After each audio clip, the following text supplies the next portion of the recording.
Now, stripping back his rags, Odysseus, master of craft and battle, vaulted onto the great threshold, gripping his bow and quiver, bristling arrows, and poured his flashing shafts before them, loose at his feet, and thundered out to all the suitors.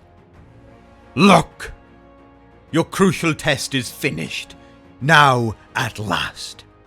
But another target's left that no one's hit before. We'll see if I can hit it. Apollo, give me glory." With that, he trained a stabbing arrow on Antinous, just lifting a gorgeous golden loving cup in his hands, just tilting the two-handled goblet back to his lips, about to drain the wine, and slaughter the last thing on the suitor's mind. Who could dream that one foe in that crowd of feasters, however great his power, would bring down death on himself and black doom? But Odysseus aimed and shot Antinous square in the throat, and the point went stabbing clean through the soft neck and out, and off to the side he pitched. The cup dropped from his grasp as the shaft sank home, and the man's lifeblood came spurting out his nostrils. Thick, red jets. A sudden thrust of his foot. He kicked away the table. Food showered across the floor, the bread and meat soaked in a swirl of bloody filth. The suitors burst into an uproar all throughout the house when they saw their leader down. They leapt from their seats, milling about, desperate, scanning the stone walls. Not a shield in sight, no rugged spear to seize. They wheeled on Odysseus, lashing out in fury. "Stranger, shooting at men will cost your life. Your game is over. You've shot your last. You will never escape your own headlong death. You've killed the best in Ithaca, our fine prince. Vultures will eat your corpse." Groping, frantic, each one persuading himself the guest had killed the man by chance. Poor fools, blind to the fact that all their necks were in the noose. Their doom sealed. With a dark look, the wily fighter Odysseus shouted back, "You dogs! You never imagined I'd return from Troy, so cocksure that you bled my house to death, ravished my serving women, wooed my wife behind my back while I was still alive. No fear of the gods who rule the skies up there, no fear that men's revenge might arrive someday. Now all your necks are in the noose. Your doom is sealed."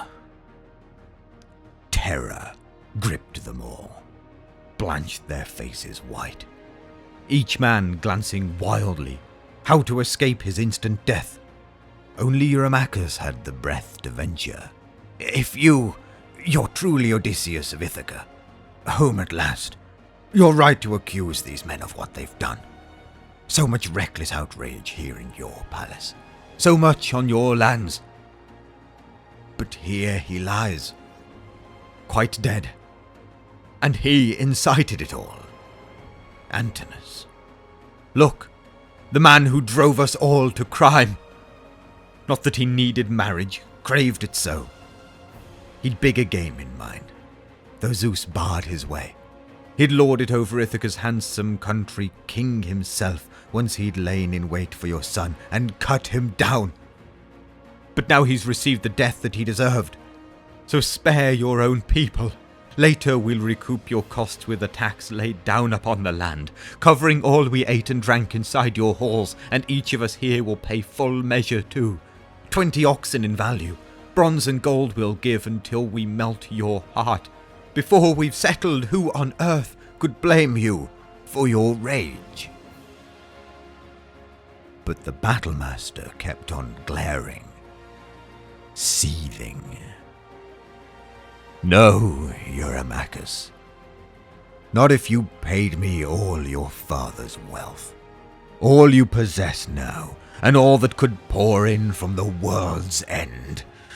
No, Not even then would I stay my hands from slaughter till all you suitors had paid for all your crimes. Now life or death, your choice.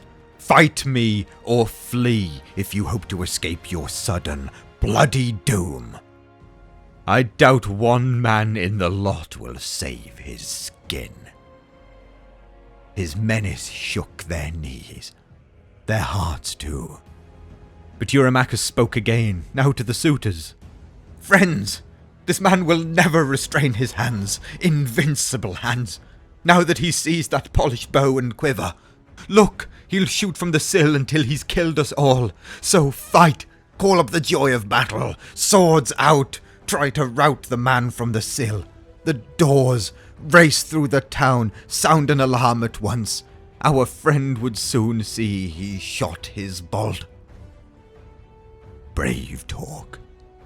He drew his two-edged sword, bronze, honed for the kill, and hurled himself at the king with a raw, savage cry. In the same breath that Odysseus loosed an arrow, ripping his breast beside the nipple so hard it lodged in the man's liver. Out of his grasp the sword dropped to the ground. Over his table, head over heels, he tumbled, doubled up. Flinging his food and two-handled cup across the floor, he smashed the ground with his forehead writhing in pain. Both feet flailing out, and his high seat tottered. The mist of death came swirling down his eyes. Antinous rushed the king in all his glory, charging him face to face, a slashing sword drawn. If only he could force him clear of the doorway now, but Telemachus, too quick, stabbed the man from behind, plunging his bronze spear between the suitor's shoulders and straight on through his chest. The point came jutting out. Down he went with a thud. His forehead slammed the ground. Telemachus swerved aside, leaving his long spear shaft lodged in Antinous. Fearing some suitor just might lunge in from behind as he tugged the shaft, impale him with a sword or hack him down, crouching over the corpse. He went on the run, reached his father at once, and halting right beside him, let fly. Father! Now I'll get you a shield and a pair of spears, a helmet of solid bronze to fit your temples. I'll arm myself on the way back and hand out arms to the swineherd. Arm the cowherd too. We'd better fight equipped. Run! Fetch them! The wily captain urged, while I've got arrows left. Telemachus moved to his father's orders smartly. Off he ran to the room where the famous arms lay stored, took up 4 shields, 8 spears, 4 bronze helmets ridged with horsehair crests, and loaded with these ran back to reach his father's side in no time. The prince was first to case himself in bronze, and his servants followed suit. Both harnessed up, and all 3 flanked Odysseus, mastermind of war. And he, as long as he'd arrows left to defend himself, kept picking suitors off in the palace, one by one, and down they went, corpse on corpse in droves. Then, when the royal archer's shafts ran out, he leaned his bow on a post of the massive doors, where walls of the hallway catch the light, and armed, across his shoulder he slung a buckler, 4 plies thick. Over his powerful head he set a well-forged helmet, the horsehair crest atop it tossing, bristling terror, and grasped 2 rugged lances tipped with fiery bronze.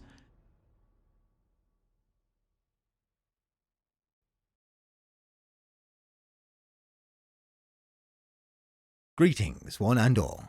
If you enjoyed that, you can support me on my Patreon, Discord, Redbubble, or with a channel membership, or simply like, comment and subscribe to catch any future DQVO videos. And as always, my thanks for watching.